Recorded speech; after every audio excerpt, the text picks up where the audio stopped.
side of the leg. If anybody's ever had any knee issues or ankle issues, that's an area that you want to get. And it's just like everything else, it's with the grain and across the grain. When we're here and down into the calf, there's not much here. But we can use this time to try to get some length and stuff into the gastroc soleus area by pushing it away. Then this is the best position for working with the foot. You can use your forearm and stuff with that. We get here, this whole mass is about knee extension. So that must be a pretty important thing.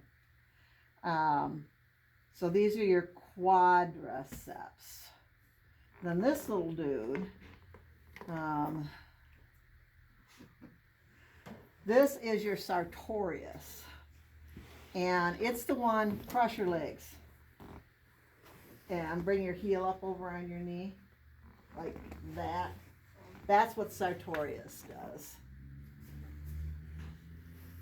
It's here in that pes anserinus area, and then it comes over here and gets to the top of the iliac crest. Wow. All right, now straighten your leg out. Then that gets longer in through there, and then back up again. So this would be its concentric action. And so it's also an external rotator of the knee and the hip. Okay. And then, so this little dude can be a problem with the knee stuff, especially if people sit cross-legged a lot. It can be at the final end of the movement, of an extension movement come down, it can get grabby. And sometimes that grab is up at the hip. So it's a long skinny thing, but it's kind of got its own little compartment. So here's the quads proper.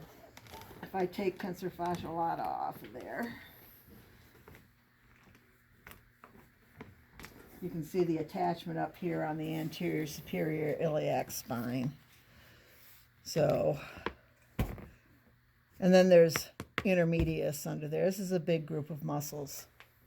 And the bigger the muscle, the more weight it has to move, the more mass it has to move. And these are feather shaped. You see how that's a feather? And then these go more diagonal.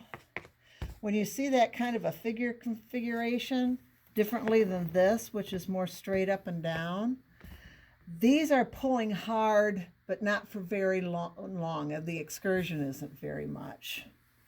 So, but they got to pull really strong to do that. They do get kind of increased in tone, and sometimes there's a little stickiness in here and they don't slide very well. And people will say they're tight in their quads. Because those muscles pull hard for just a little bit, you really can't stretch them very well. And there's controversy over how much you really should stretch this stuff anyway. So that's all of the muscle structure that goes with it. And excellent place to look at some dissection videos on this is on Gil Headley's website, Somanot. We're going to look at those. He's got them posted there for you. And you can see how these things layer in through there. This is the visual I want you to take to the hands-on that we're going to do this afternoon, because you're going to have to massage it with all this on top. So we'll continue to palpate in those grooves and stuff. Any questions about the basic structure here? You've got a ball and socket joint right in here that can flex, extend, internal, external, rotate. And then you've got a hinge joint here that has to weight bear. So it flexes and extends. and it's got big muscles around it. And you got to be able to stand on one foot, so your adductors and your abductors come into play with that.